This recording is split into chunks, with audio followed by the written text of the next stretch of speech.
Smart modern பள்ளியின் 2வது நாள் ஆண்டு விழாவிற்கு வருகை தந்துள்ள அத்துணை பேருக்கும், பெற்றோர், மாணவர்கள், ஆசிரியர்கள் அத்துணை பேருக்கும், இந்த விழாவினை 2 நாளுமே சிறப்பாக நடத்தி கொண்டிருக்கிற இந்த பள்ளி நிர்வாகத்திற்கும் எனது மனமார்ந்த நன்றிகளையும் வாழ்த்துக்களையும் மீண்டும் ஒரு முறை தெரிவித்துக் கொள்கிறேன்.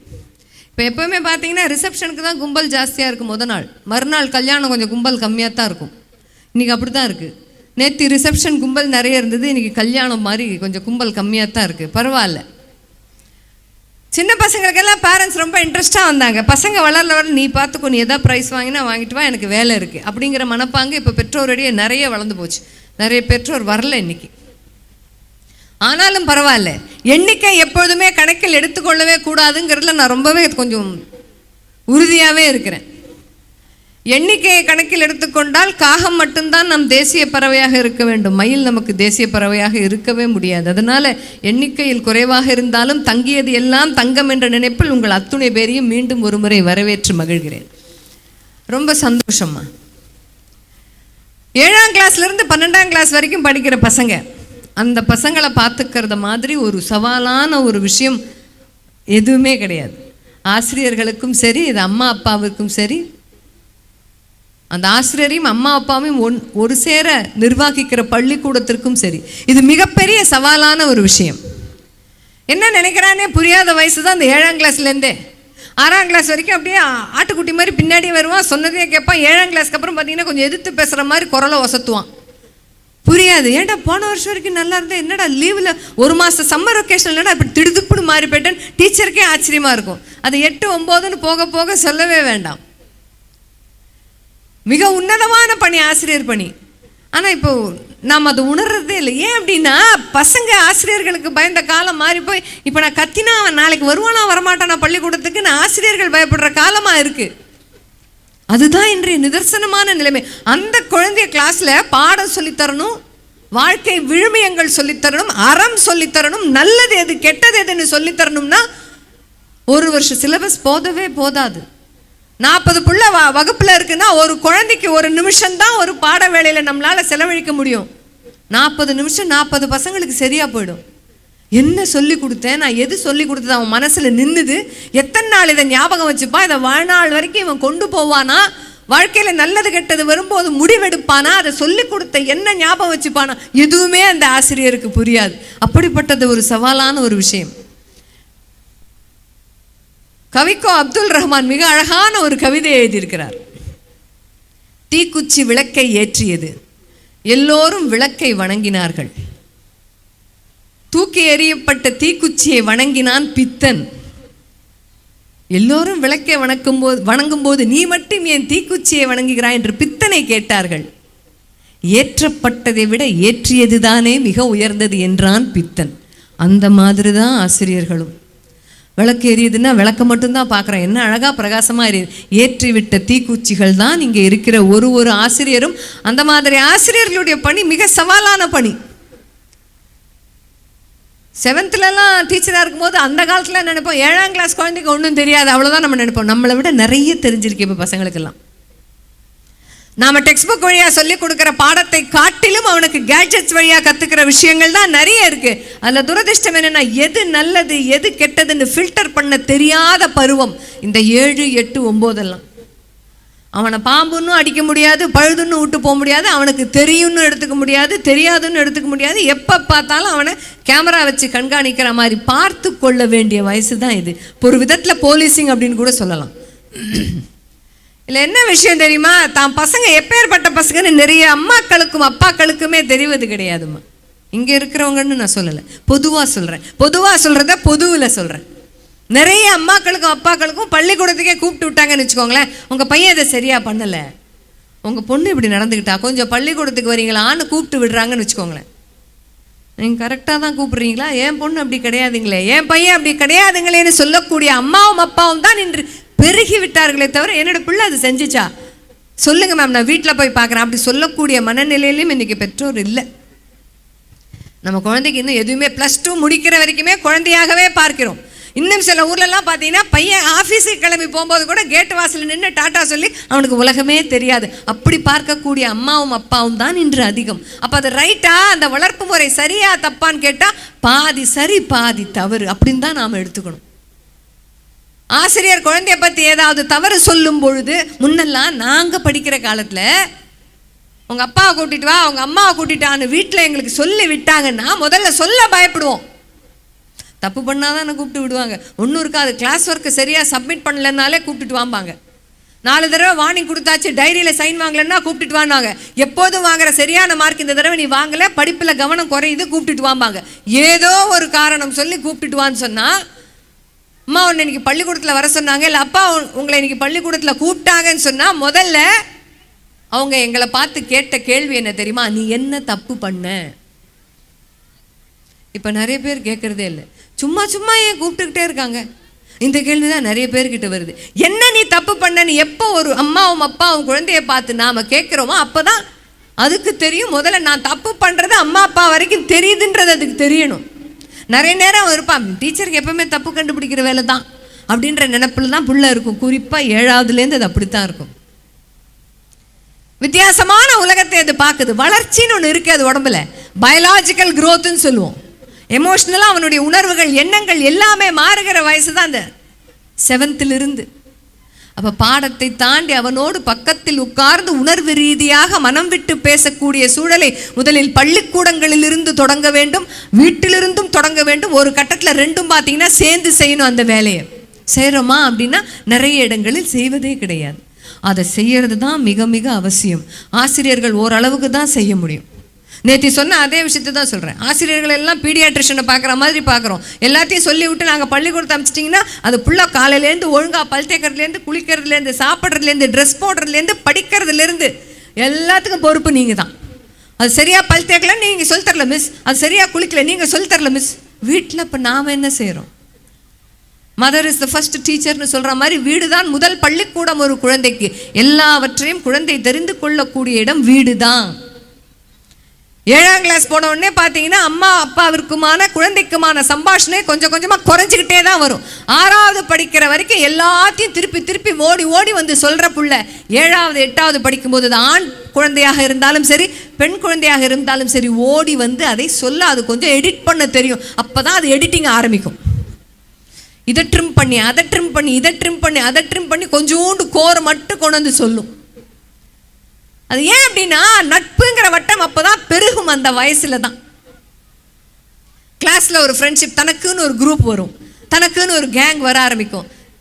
ஒரே மாதிரி இன்ட்ரெஸ்ட் எல்லாம் பேசுறது தான் ரொம்ப இன்ட்ரெஸ்டிங்காக இருக்கும் குழந்தைக்கு. அம்மா அப்பாவுடன் பேசுவதற்கு எதுவுமே இல்லைன்னு தோணுகிற வயசு தான் அந்த 7வது கிளாஸ் படிக்கிறதுலேருந்து 8 படிக்கிறதுலேருந்து 9 படிக்கிறதுலேருந்து அப்படி போய்கிட்டே தான் இருக்கும் அது. அப்போ பேசுவதை குழந்தை குறைத்து கொள்ளும் போது நிறைய இடங்களில் நாம் என்ன சொல்லுவோம்னா, நல்லா பேசிக்கிட்டு இருந்தால் சரியாக பேசுவதே இல்லை, அது மட்டும்தான் நமக்கு தெரியும். அதுக்கு ஒரே ஒரு சின்ன சொல்யூஷன் என்ன தெரியுமா? நாம் உட்கார்ந்து குழந்தையோடு பேச தொடங்குவது தான். கொஞ்சம் சினிமாத்தனமாக தான் இருக்கும் இது. எங்க குழந்தைகிட்ட உட்காந்து என்னங்க பேசுறது? பேசி பார்த்தா தான் தெரியும் என்ன பேசுறது. நீ சரியாகவே பேசுறது இல்லையே ஏன்ற கேள்வியை முதல்ல வைங்க. ஒன்றும் இல்லைன்னு அடித்து சத்தியம் பண்ணும் பிள்ளை, ஒன்றுமே இல்லையே, எப்பவும் போல் தான் இருக்கேன், எப்பவும் போல் தான் பேசுகிறேன். 4 தடவை தொடர்ந்து கேட்டால் அது 5வது தடவை இல்லை 10வது தடவையாவது சொல்லும். ஏதோ ஒன்று மனசில் இருக்குன்றது அப்போ தான் தெரியும்.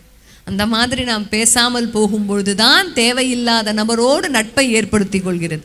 இப்போ தேவையில்லாத நபரோடு ஏற்படுத்தி கொள்கிறதுன்னு சொல்லலாம், தேவையில்லாத ஒரு பொருளோடு ஏற்படுத்தி கொள்கிறதுன்னு சொல்லலாம். அது கையில் இருக்கிற செல்ஃபோன் எல்லாம் ஒழிக்க முடியாது. பையன் கையில் பொண்ணு கையில் செல்ஃபோனை கொடுக்காதீங்கன்னா சொல்லவே முடியாது. அது 10ஆம் பசிலித்தனமான ஒரு விஷயம். அது என்ன பார்க்குது அந்த ஃபோன்லேன்னாவது குறைந்தபட்சம் நமக்கு தெரியுதா? எத்தனை நேரம் அது கையில் வச்சுக்கிட்டு இருக்கு, எத்தனை நேரம் அது இல்லாமல் இருக்குன்றதாவது நமக்கு தெரியுதான்றது தான் முக்கியம். தெரியாது. 13 வயசு கேரளாவை சேர்ந்த பையன் ஆதித்தன் ராஜேஷ் டெக்டாக்ஸில் பேசிக்கிட்டு இருக்கான். புதுசாக ஆப் கண்டுபிடிச்சிருக்கான். ஒரு தனியாக ஒரு சாஃப்ட்வேர் கம்பெனியை நிறுவி சிஇஓவாக ஆயிருக்கான். வயசு அவனுக்கு 13. எப்படிடா தெரிஞ்சுக்கிட்ட? எல்லாமே செல்லை பார்த்து கற்றுக்கிட்டேன்னு சொன்னான். அப்போ அந்த மாதிரி ஆக்கப்பூர்வமாகவும் செல்லை உபயோகிக்கிற குழந்தைகள் இருக்கத்தான் செய்யுது.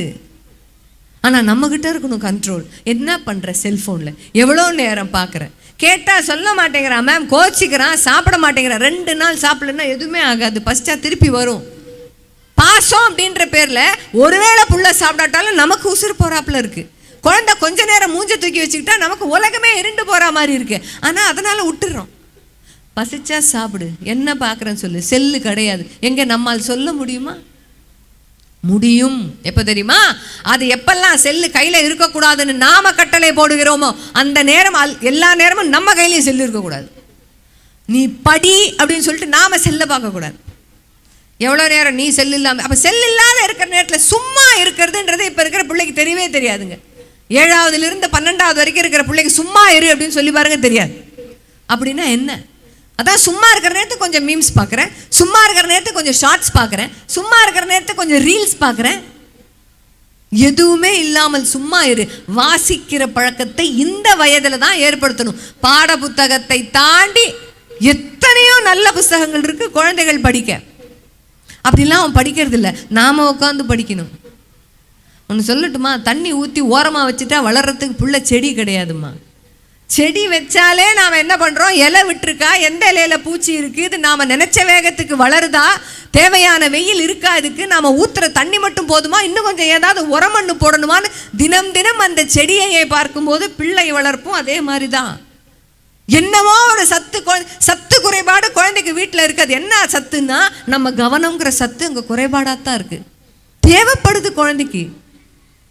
நல்லா தான் சமைச்சு போடுறேன், அது துணியை துவைச்சி போடுறேன், பள்ளிக்கூடத்துக்கு கொண்டு விடுறேன், கூட்டிகிட்டு போகிறேன், வார கடைசியில் சினிமா கூப்பிட்டு போகிறேன், மாலுக்கு கூப்பிட்டு போகிறேன், எல்லா இடத்துக்கும் தான் மேடம் கூப்பிட்டு போகிறேன். நீங்கள் விட்டிங்கன்னா அது தனியாக கூட போயிட்டு வரும். அது இல்லை அதோட தேவை. உட்காந்து பேச முடியுமா? உனக்கு ஏதாவது இன்னைக்கு பிடிக்காதது நடந்ததா பள்ளிக்கூடத்தில்? உனக்கு ஏதாவது பிடிக்காதது யாராவது சொன்னாங்களா? இல்லை உனக்கு மனசு கஷ்டமாக இருக்க மாதிரி ஏதாவது நடந்ததா பள்ளிக்கூடத்தில்? கொஞ்சம் அப்பட்டமாக தான் கேட்கணும். 7ஆவது 8ஆவது படிக்கும் போதெல்லாம் பெண் குழந்தைகளுக்கு உடல் ரீதியான மாற்றங்கள் வருவதை முதலில் சொல்லிக் கொடுப்பது வீட்டில் இருக்கும் அம்மாவாகத்தான் இருக்க வேண்டும். அந்த காலம் பின்னாடி கரை இருந்தால் பார்த்து அழுதுகிட்டே வீட்டுக்கு ஓடினது அந்த காலம்மா. இந்த காலத்தில் அப்படி கிடையாது. எத்தனையோ அம்மாக்கள் பள்ளிக்கூடங்களில் குழந்தைக்கு சொல்லி வளர்க்குறாங்க, கொடுத்து அனுப்புகிறாங்க நாப்கின் பேக்கில். இப்படி மாற்றம் இருந்தால் இப்படி நீ இதை உபயோகப்படுத்து, பயப்படாத, பெல் அடிச்ச உடனே வீட்டுக்கு வா பார்த்துக்கலாம், அந்த அளவுக்கு சொல்லித்தராங்க. எல்லா அம்மாக்களும் அதை செய்கிறோமா? அதுதான் கேள்வி.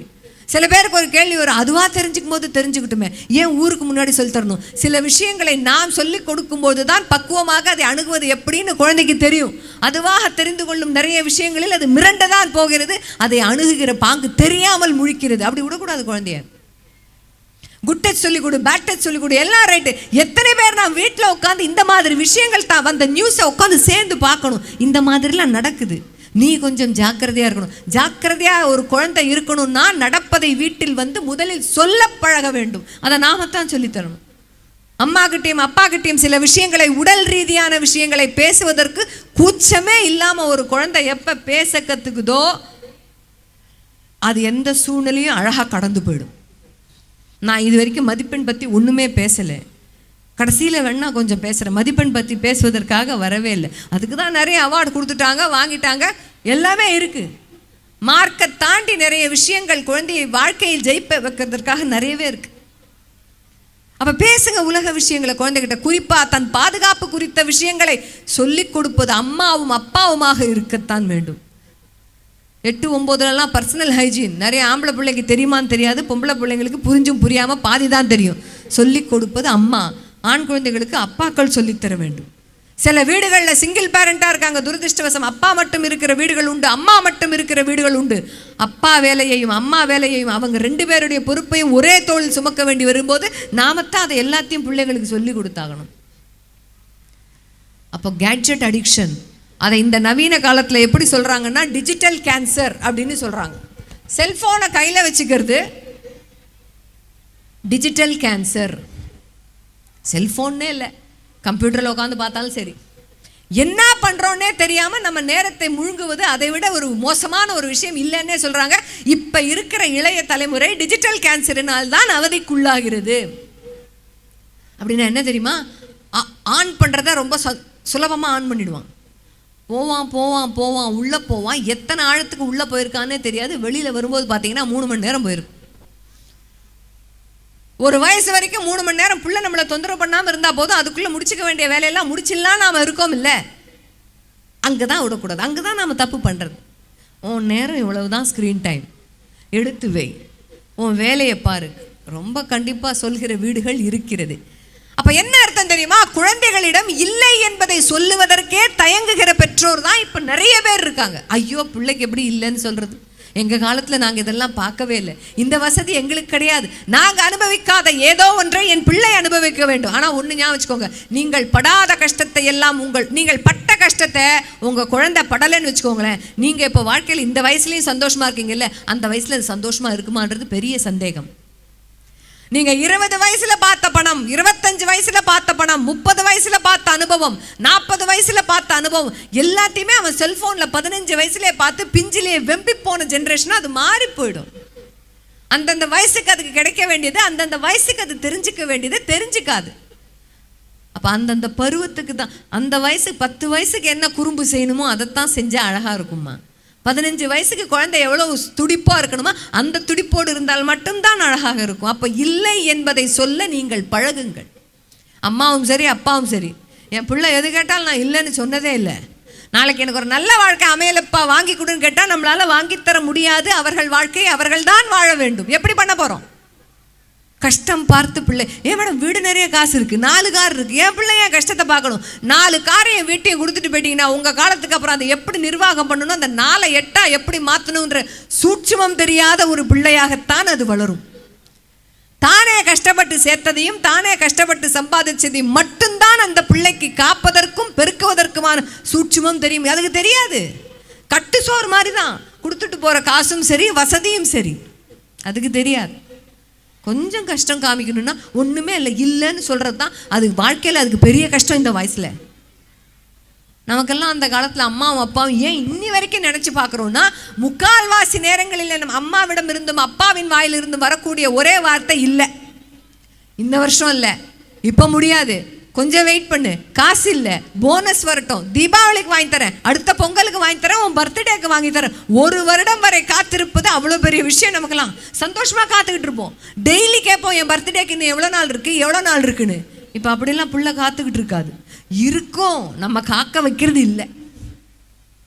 கொஞ்சம் காத்துக்கிட்டு இருக்கன்னு சொல்லுங்க பார்ப்போம். தர்ணா பண்ணுவான், என்ன பண்ணுறோன்னே தெரியாது, அவ்வளோ கோவப்படுவான். அந்த கோவத்திற்கு நாம் பயப்படுறனால தான் அவனை காக்க வைக்கிறதே கிடையாது.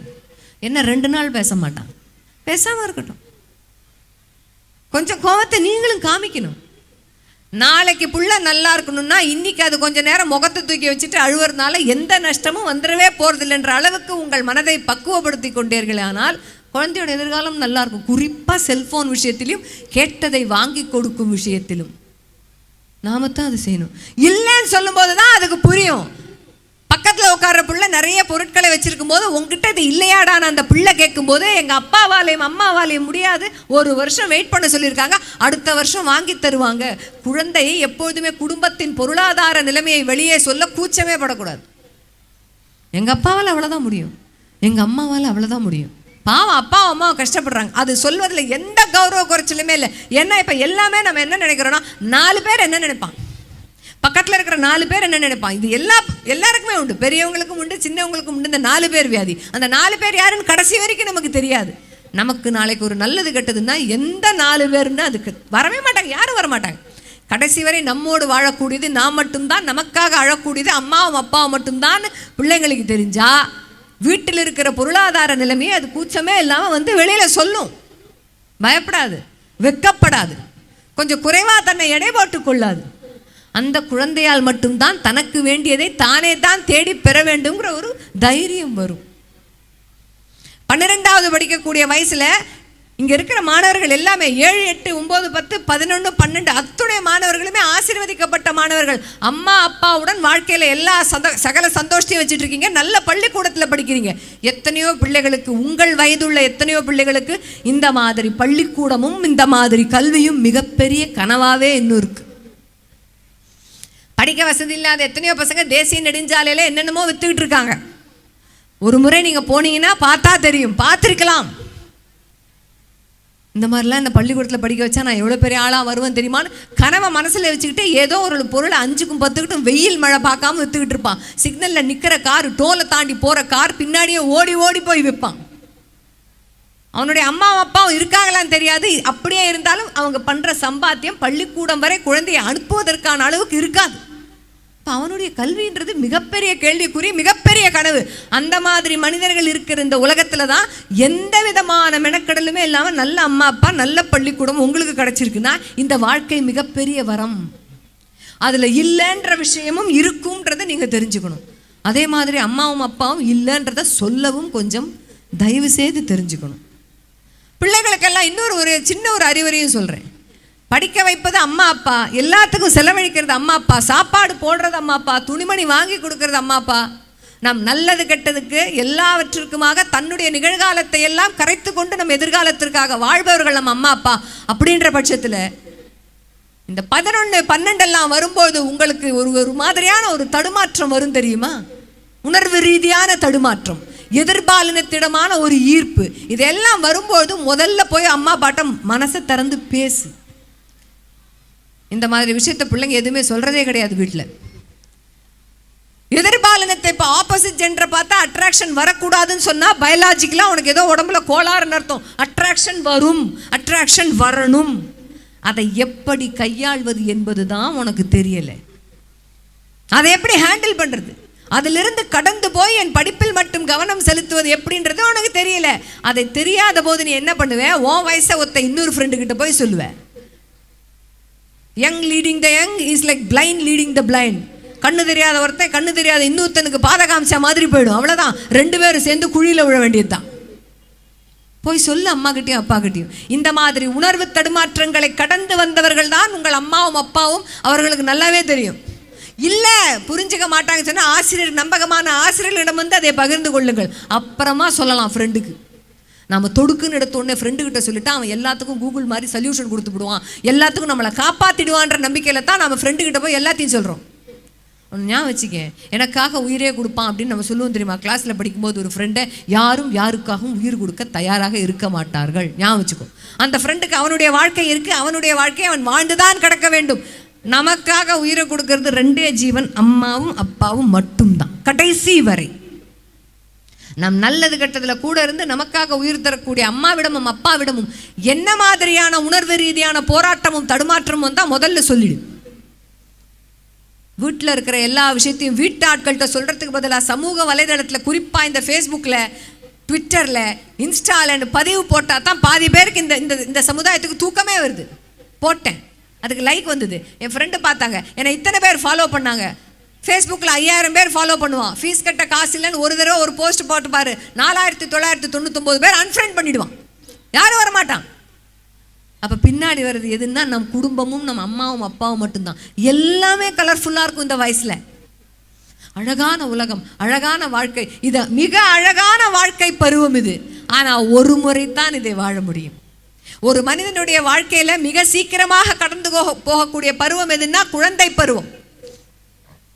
அதற்கு அடுத்தபடியாக மிக சீக்கிரமாக கடந்து போகக்கூடிய பருவம் எதுன்னு சொன்னால் இந்த வளரிளம் பருவம், அடாலசன்ஸ்.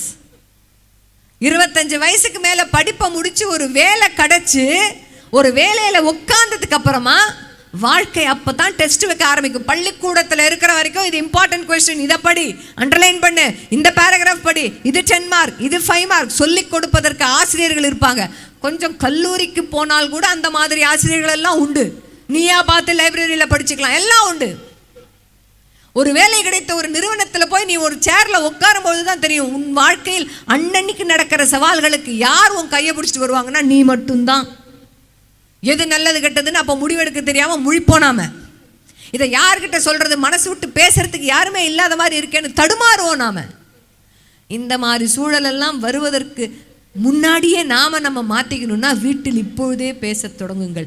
எந்த விதமான ஒரு மாற்றம் வந்தாலும் அந்த மாதிரி புள்ள மனசு விட்டு பேச வருதுன்னு வச்சுக்கோங்களேன். நிறைய அம்மா அப்பாக்கள் அதை ஏற்றுக்கொள்வதற்கு தயாராகவே கிடையாது. அது முதல் வார்த்தை வாயை திறக்கும் போதே நம்ம இப்படித்தான் எதையாவது கொண்டு வருவேன்னு தெரியும்னு வாயிலே அடித்து நம்ம அது வாயை மூடிடுவோம். அது என்ன பண்ண ஆரம்பிக்கும் தெரியுமா? கொஞ்சோண்டு எடிட் பண்ண இப்போ மொத்தமாக எரேஸ் பண்ணிடுறேன்னு எதையுமே சொல்லாது. ₹1,00,00,000 கொடுத்தாலும் அப்புறம் அது வாயே திறக்காது. குழந்தை சொல்லும்போது காதுகளை தாண்டி மனதையும் திறந்து வைத்து கேளுங்கள். என்னமோ சொல்ல வருது, என்னமோ பிரச்சனை. பெஸ்ட் சொல்யூஷன் நம்மளால் மட்டும்தாம்மா கொடுக்க முடியும் நம் குழந்தைக்கு. அப்போ இந்த வயசில் 7, 8, 9, 12 வரைக்கும் படிக்கிற வயசில் உணர்வினை கையாள தெரிய வேண்டும். எமோஷனல் இன்டெலிஜென்ஸ் தான் பிள்ளைக்கு ரொம்ப அவசியம். ஏதோ ஒரு அழுத்தத்தில் அது இருந்துக்கிட்டே இருக்கு, ஒரு இறுக்கம், அதுக்கு தெரியவே தெரியாது. அது இருக்கும்னே அதுக்கு தெரியாமல் இருக்கும். 7வது 8வது வேணால் அது தெரியாமல் இருக்கலாம். 9வது வரும்போது என்ன சொல்லலாம், அடுத்த வருஷம் நீ 10th அப்படின்னு ஒரு வார்த்தையை போட்டுருவோம். அது 9வது முதலடி எடுத்து வைக்கும் போதே பயமாக இருக்கும். அடுத்த வருஷம் 10th, அப்போ 9th முழுக்க என் 10th நோக்கி தான் போகும் போல இருக்கேன்னு ஒரு பயமாக இருக்கும். 10th முடிச்சிட்டா வாழ்க்கையில் செட்டில் ஆகிடலாம் மாதிரி தோணும். அது 10th ரிசல்ட் வந்தோடனே 11th நீ என்ன குரூப் எடுக்க போகிற. நிறைய குழந்தைகளுக்கு தான் விருப்பப்பட்ட குரூப்பை எடுப்பதற்கான சுதந்திரம் கூட வீடுகளில் கிடையாது. அது என்ன பிடிக்கும், என்ன வரும் நமக்கு தெரியாமலேயே நமக்கு என்ன பிடிக்குமோ, நம்மளால் என்ன படிக்க முடியலையோ அதை படிக்க வச்சிருது, அந்த குரூப்பில் சேர்த்துடுறது. 12வது வரைக்கும் ஒரு மாதிரியாக ஸ்ட்ரெஸ்லேயே தான் படிக்கும். அதுக்கப்புறம் காலேஜில் என்ன குரூப் கிடைக்குதோ அது வருதா வரலையா தெரியாது.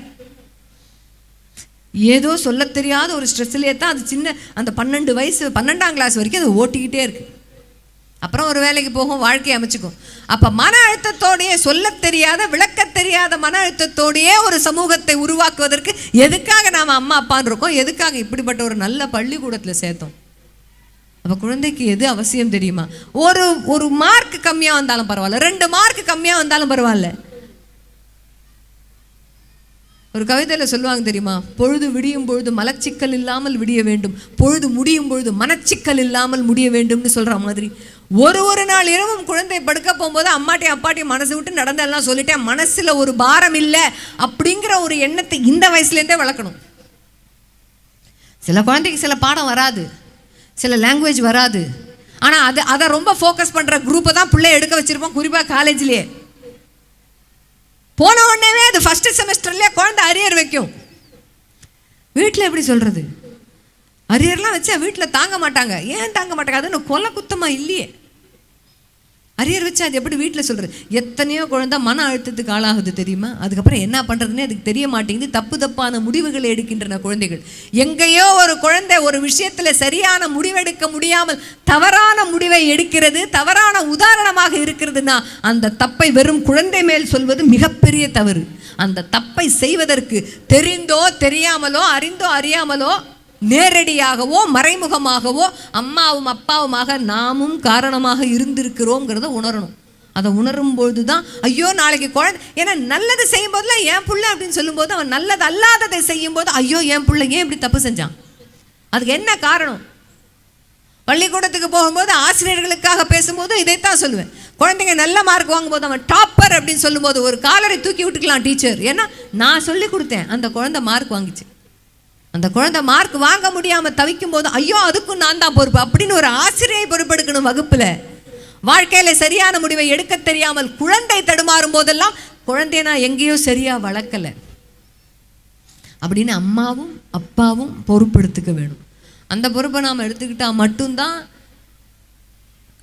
அதனுடைய வாழ்க்கையில் நாளைக்கு எந்த முடிவை எடுக்கும்போது கூட முடிஞ்ச வரைக்கும் நாம் இருக்கலாம். கேட்டால் முடிவு சொல்லலாம். அல்லது சில பேர் சொல்லி கேள்விப்பட்டிருக்கேன், என் பிள்ளைங்க என் பொண்ணு எங்கே போனாலும் போச்சுக்கும், அது தானாகவே இருந்துக்கும், எப்படிப்பட்ட சூழ்நிலையிலேருந்து வெளியில் வந்துடும். அது என்ன மாதிரி வீட்டில் வளர்ந்துருக்கும் தெரியுமா?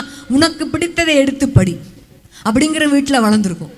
அது மனசில் எதுப்பட்டாலும் பயப்படாமல் சொல்லக்கூடிய வீட்டில் அது வளர்ந்துருக்கும். அந்த மாதிரி பிள்ளையால் மட்டும்தான் சுதந்திரமாக தனக்கான முடிவை எடுத்து தன் வாழ்க்கையின் பாதையை தானாகவே தேர்ந்தெடுக்க முடியும். அப்படிப்பட்ட பிள்ளையை வளர்க்கணும், அதுதான் வீட்டினுடைய கடமை. அந்த மாதிரி மனநிலையை வளர்க்கக்கூடியது தான் கல்வியினுடைய ஒரு மிகப்பெரிய கடமை. 12 வருஷம் 12ஆம் கிளாஸ் வரைக்கும் 20 வருஷம், எத்தனையோ 20 வருஷத்துக்கு மேலே படிப்புக்கே போச்சு ஒரு பிள்ளைக்கு. சரி, அதுக்கப்புறம் அவன் வாழ்க்கையை எப்படி பார்ப்பான்? ஃபிசிக்ஸில் படித்த ஒரு சைக்ளோட்ரானோ, கெமிஸ்ட்ரியில் படித்த ஈக்குவேஷனோ, பேலன்சிங்கோ, பயாலஜியில் படித்ததோ எதுவுமே அவன் வாழ்க்கையில் திக்கு தெரியாமல் நிற்கும் போது வரவே வராது. அதனுடைய வேலை அது கிடையாது. அடுத்த வேலை சாப்பாட்டுக்கு என்ன பண்ணுறது, இஎம்ஐ கட்டுறதுக்கு என்ன பண்ணுறது, கடன் வாங்கிட்டு அது எப்படி அடைக்கிறது, இந்த மாதிரி கஷ்டங்கள் எல்லாம் வரும்பொழுது வாழ்க்கையை எப்படி வாழுறது, எதை பார்த்து வாழ்ந்துருப்பான்? அந்த மாதிரி சூழ்நிலைகளை அப்பாவும் அம்மாவும் கடக்கும் போது பிள்ளைகிட்ட சொல்லுங்க, இந்த சூழலை இப்படித்தான் கடக்கணும், அப்பா இப்படித்தான் பண்ணிக்கிட்டு இருக்கேன், நாளைக்கு வந்தா நீ இப்படித்தான் இருக்கணும், அந்த மாதிரி நிலைமைக்கு நீ போகாமல் இருக்கணும்னா இப்போ சில விஷயங்களை நான் உனக்கு இல்லைன்னு தான் சொல்லுவேன். இப்படித்தான் சொல்லி நாம் குழந்தைகளை வளர்க்க வேண்டும். சாப்பாடு போடுறதும் துணிமணி வாங்கி கொடுக்கறதும் பள்ளிக்கூடத்தில் சேர்ப்பது மட்டும்தான் வளர்ப்பு என்பது கிடையாது. இன்னொன்று சொல்லட்டுமா, அம்மா அப்பா இல்லாத எத்தனையோ குழந்தைகள், காப்பகங்களில் வளர்கிற எத்தனையோ குழந்தைகள் பள்ளிக்கூடத்தில் படித்து படிப்புலையும் டாப்பாக இருக்குது, வாழ்க்கையிலையும் டாப்பாக இருக்குது. ஏன் தெரியுமா? ஒரு சூழலையும் தனியாகவே சந்தித்து சந்தித்து அடி வாங்கி வாங்கி விழுந்து எழுந்து வாழ்க்கையை பார்க்குது.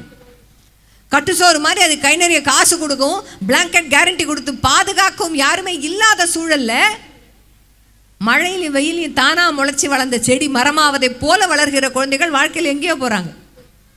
அப்போ அம்மா அப்பா நாம் இருந்தும் நல்ல பள்ளிக்கூடத்தில் சேர்த்தும் நல்ல ஒரு வாழ்க்கையை நம்மால் அமைத்து கொடுக்க முடியல அப்படின்னு சொன்னால் தப்பை நாம் எங்கோ அறியாமல் செய்திருக்கிறோம் என்று தான் அர்த்தம். எல்லாரையும் ஒட்டுக்க உட்காந்து வச்சு விளக்க போட்டு சரியா நீங்கள் வளர்க்கலை, சரியா உங்களுக்கு வளர்க்க தெரியலன்னு ஒட்டுக்க சாடுறதுக்காக இந்த கூட்டம் கிடையாதுமா. குழந்தைய நல்லா படிக்க சொல்லுங்கள், குழந்தைய காலையில் எழுந்திரிக்க சொல்லுங்கள், அதை எல்லாரும் சொல்கிறது தான். குழந்தைகள் வளரும் பொழுது குழந்தையோடு சேர்ந்து நீங்களும் அம்மா அப்பாவாக வளர வேண்டும். வளர்ந்து கொண்டிருக்கிறீர்கள், தயவு செய்து இதை ஞாபகத்தில் வச்சுக்கோங்க. அதுதான் விஷயம். குழந்தை பிறந்த உடனேவே நாம் அம்மா அப்பா ஆயிடுறோம் இல்லை, அம்மா அப்பாவாக ஆவதற்காக தயாராகி விட்டோம், அவ்வளவுதான். ஒரு தவறை குழந்தை செய்து அந்த தவறின் மூலம் ஏதோ ஒரு நல்ல விஷயத்தை கற்றுக்கொள்ளும் பொழுது அம்மா அப்பாவாக நீங்களும் கற்றுக்கொள்கிறீர்கள். அப்போ குழந்தை வளர வளர அம்மா அப்பாவாக நீங்களும் வளர்கிறீர்கள். குழந்தைக்கு 15 வயசுன்னா அம்மா அப்பாவா உங்களுக்கும் 15 வயசு தான், அவ்வளோதான் அனுபவம். அதுக்கு மேலே அனுபவம் கிடையாது. குழந்தைக்கு 20 வயசு, 20 வருஷமா நீங்கள் அம்மா அப்பா, அவ்வளோதான். அதுக்கு மேலே அனுபவம் கிடையாது. அதன் கண் வாயிலாக, அதன் காது வாயிலாக, அது சொல்வதன் வழியாக அதன் உலகத்தை பார்க்க கற்றுக்கொள்ளுங்கள். அதுதான் ரொம்ப அவசியம். எதுவாக இருந்தாலும் சரி, எல்லாத்தோட ரொம்ப கஷ்டம் இங்கே இருக்கிற அத்தனை பேருக்கும். எல்லாம் இருந்தும் பிள்ளைக்கு நான் எப்படி இல்லை என்பதை சொல்வது. ஒரு நாள் அதை பழகிப்பாரு, அல்லது ஒரு வாரம் ஏதோ ஒன்று குழந்தை வயதுக்கு மீறி கேட்கும்போது இல்லை என்று சொல்லி பாருங்கள், அல்லது வயதுக்கு மீறி கொடுத்த ஏதோ ஒரு பொருளை திருப்பி வாங்கி கொண்டு இது இப்போதைக்கு இல்லைன்னு சொல்லி பாருங்க. ரொம்ப கஷ்டமா இருக்கும், ரணகலமா இருக்கும் வீடு. எந்த ஒரு கவலையும் எந்த ஒரு மனதை பாதிக்கக்கூடிய விஷயமும் அது பாடுபடுத்தும்னா 10 மணி நேரத்துக்கு மேலே அது படுத்தவே படுத்தாது. 11வது மணி நேரம் மனசு அதுக்கு பழகிக்கும். இதுதான் உண்மை. இது விஞ்ஞான பூர்வமாக நிரூபிக்கப்பட்ட உண்மை. எவ்வளோ பெரிய வருத்தமாக இருந்தாலும் முதல் 10 மணி நேரம், 11வது மணி நேரம் இது இப்படித்தான் அப்படின்னு மூளை பழகிக்கும். அது குழந்தைக்கும் பழகி விடணும், நாமளும் முதல்ல பழகிக்கணும். இது ரொம்ப ரொம்ப அவசியம். கண்காணிக்கணும். ஒரு வயசு வந்துடுச்சு, அவனே பார்த்தோம் இல்லை. இப்போ இருக்கிற சமுதாயத்தில் பாதுகாப்பு குழந்தைக்கு வேணும்னா மனிதர்களால் பாதுகாப்பு குறைந்து கொண்டு போகிறது, கேட்ஜெட்ஸால் பாதுகாப்பு குறைந்து கொண்டு போகிறதுன்னா முடிந்தவரை கண்காணிப்பதை நாம் தான் கவனமாக செய்ய வேண்டும். அது போலீசிங்னு அர்த்தம் இல்லை, அது மனசு கோணாத அளவுக்கு நாம தான் அதை பார்த்துக்கணும்.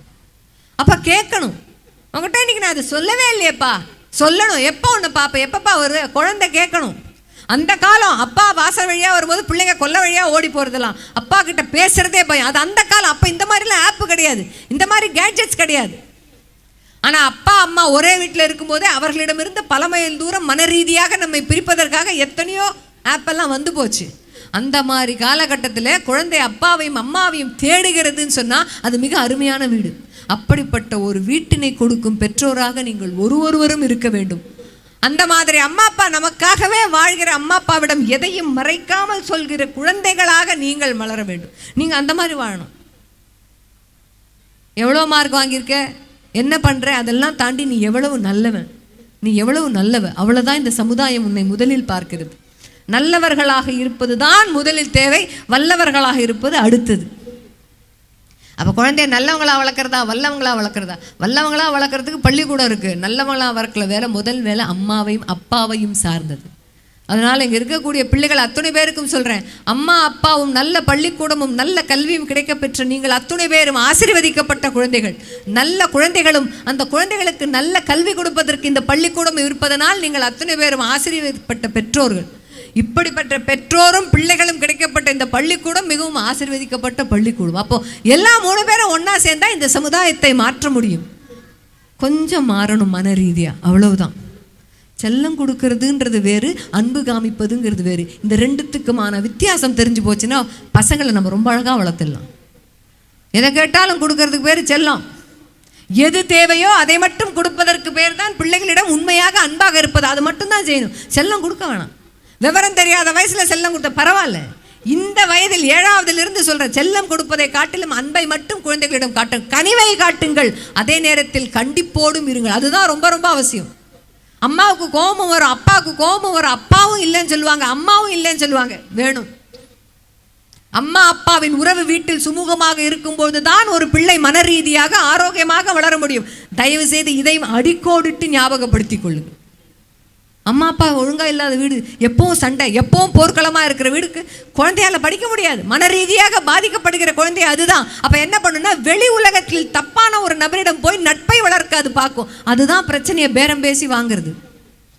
சொல்றதை கேட்க அப்பாவும் இல்லை, அம்மாவும் இல்லை, நான் பேசுறதை கேட்க யாருமே இல்லை. குழந்தைங்க சொல்ற முதல் குறை இதுதான். அந்த மாதிரி சூழல் வீட்டில் இருக்கக்கூடாதுன்னா, வளர்ந்த நாம் அம்மாவாகவும் அப்பா கணவன் மனைவியாக இருந்த வரைக்கும் தினம் 24 மணி நேரம் சண்டை போடலாம், யாரும் கேட்க மாட்டாங்க. அம்மா அப்பாவாக ஆகியாச்சுன்னு சொன்னால் சண்டை போடுவதை குறைந்தபட்சம் குழந்தையின் கண் முன்னாடியாவது போடாமல் இருங்க. ஏன்னா இந்த கல்யாணம் ஆனதுக்கப்புறம் அம்மா அப்பான்னு ஒன்று இருந்தால் இப்படி தான் சண்டை போட்டுப்பாங்க போல இருக்குன்னு திருமணம் என்கிற ஒரு கட்டமைப்பின் மீதே குழந்தைக்கு வருங்காலங்களில் நம்பிக்கை இல்லாமல் போய்விடும். இப்போவே பாதி போய்கிட்டு இருக்கு. எதற்கு திருமணம்னு நிறைய பேர் கேட்க ஆரம்பிச்சிட்டாங்க. அதற்கு கூடுதலாக நாங்கள் இப்படி இருக்க ஆரம்பிச்சிட்டோம்னு வச்சுக்கோங்களேன், அந்த கட்டமைப்பின் மீது நம்பிக்கை போயிடும். இந்த சமுதாயத்தில் மிக அருமையான பிரஜைகளாக குழந்தைகள் வளர வேண்டும் என்றால் மன ரீதியாக அவர்கள் ஆரோக்கியமாக இருக்க வேண்டும். வீட்டிலிருந்து அதை தொடங்குங்கள். இல்லை சொல்ல பழகுங்கள். செல்லம் கொடுப்பதற்கும் அன்பு காமிப்பதற்குமான வித்தியாசத்தை முதலில் அம்மாவாகவும் அப்பாவாகவும் நீங்கள் தெரிந்து கொள்ளுங்கள். எல்லாம் வல்ல இறைவனின் ஆசி உங்கள் குழந்தைக்கு எப்போதும் இருக்கட்டும் என்று சொல்லி, நேற்றைய பொழுது அனுபவம், இன்றைய பொழுது நிச்சயம், நாளைய பொழுது நம்பிக்கை. நம்பிக்கையோடு இருங்கள். நன்றி, வணக்கம்.